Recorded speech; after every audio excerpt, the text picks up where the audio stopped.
My commitment and obsession is always to be better today than I was yesterday. If I have to make sacrifices to do that, so be it. If I have to tell that person I can't go out drinking with him anymore, so be it.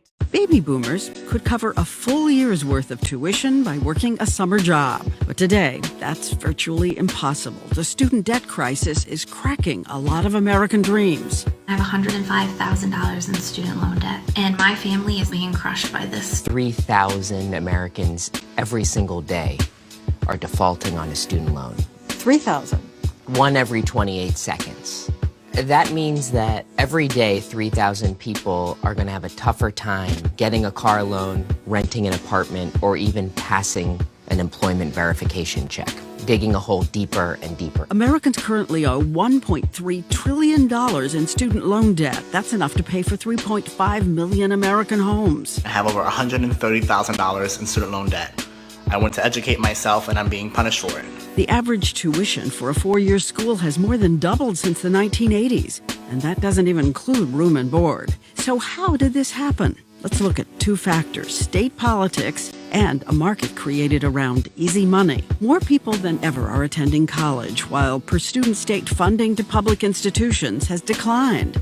We really did more vigorously support our state colleges and universities before.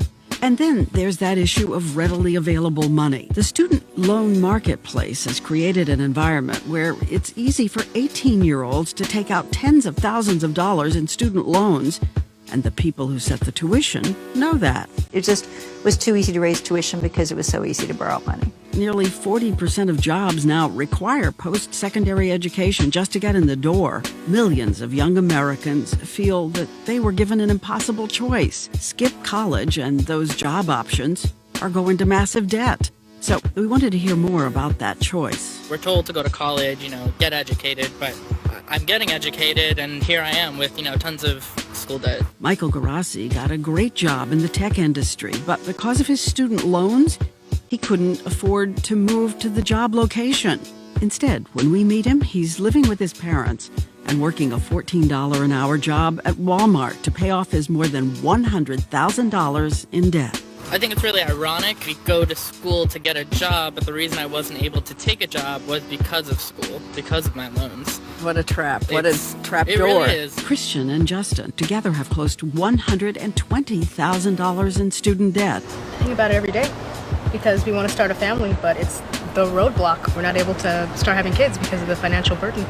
You've just calculated there's no way to do it. There's no way to have kids or to buy a home, basically. As much as 35% of the decline in home ownership by young Americans between 2007 and 2015 can be linked to their student loan debt, and it affects the whole family. Right now, both my grandmother and my mother are helping me make payments. They both co-signed on all of my student loans, so I wasn't able to take them out underneath my own name. How close to the edge is pushing them? Well, my mom actually had to dip into her retirement, and she said that me and my brother getting our educations was very important to her. How'd your grandmother help? My grandmother actually took out a home equity loan to pay off one of my student loans. I'm working on paying her back as well. It's not something I ever wanted them to be this deeply intertwined with. You're 18 and you don't really know too much. Our parents' generation doesn't have any clue either, but at the end of the day, you have to sign that dotted line to get the best education possible. Is the student debt crisis a kind of time bomb for the entire nation? It's a big drag on our economy, too, because as they're struggling to pay these loans back, they're not spending money on other things. Think about the future of this country. We want people to go to school and have knowledge, but the financial constraint shouldn't ruin their lives. You want your citizens to be educated. It's better for everybody.